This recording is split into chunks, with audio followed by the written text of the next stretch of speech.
اور مصلوب کرنے کو لے گئے۔ جب باہر آئے تو انہوں نے شمعون نام ایک قرینی آدمی کو پا کر اسے بگاڑ میں پکڑا کہ اس کی سلیب اٹھائے، اور اس جگہ جو گلگتا یعنی کھوپڑی کی جگہ کہلاتی ہے پہنچ کر پت ملی ہوئی میں اسے پینے کو دی۔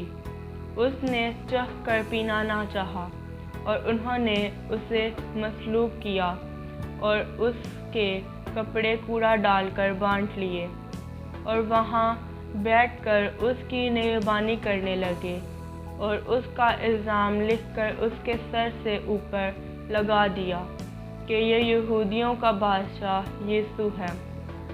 اس وقت اس کے ساتھ 2 ڈاکو مصلوب ہوئے، ایک داہنے اور ایک بائیں، اور راہ چلنے والے سر ہلا ہلا کر اس کو لعن طعن کرتے اور کہتے تھے، اے مقدس کے ڈھانے والے اور 3 دن میں بنانے والے، اپنے تئیں بچا۔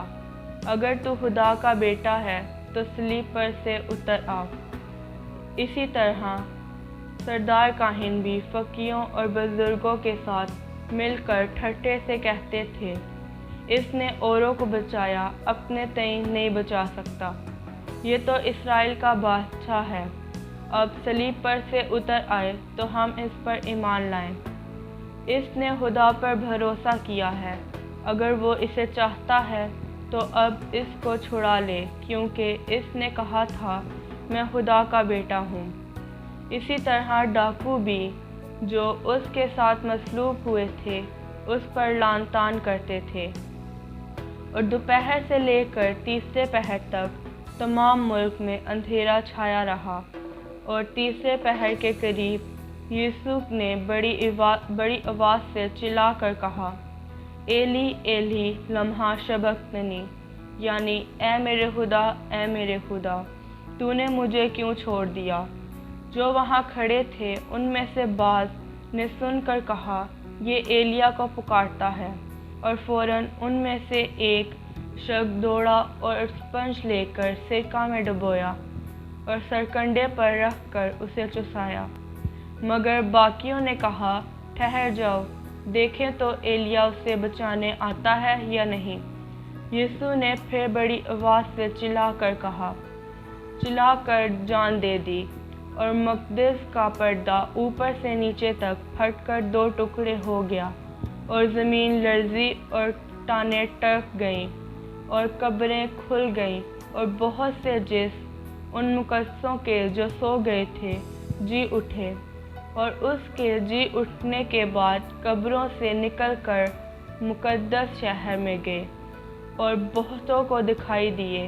پس صوبہ دار اور جو اس کے ساتھ یسوع کی نگہبانی کرتے تھے بھونچال اور تمام ماجرا دیکھ کر بہت ہی ڈر کر کہنے لگے کہ بے شک یہ خدا کا بیٹا ہے۔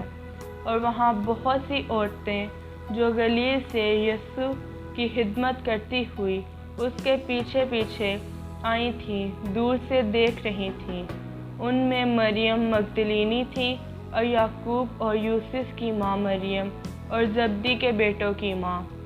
جب شام ہوئی تو یوسف نام ارمتیا کا ایک دولت مند آدمی آیا جو خود بھی یسوع کا شاگرد تھا۔ اس نے پلاطس کے پاس جا کر یسوع کی لاش مانگی، اور پلاطس نے دے دینے کا حکم دیا، اور یوسف نے لاش کو لے کر صاف مہین چادر میں لپیٹا، اور اپنی نئی قبر میں جو اس نے چٹان میں کھدوائی تھی رکھا۔ پھر وہ ایک بڑا پتھر قبر کے منہ پر لٹکا کر چلا گیا، اور مریم مگدلینی اور دوسری مریم وہاں قبر کے سامنے بیٹھی تھیں۔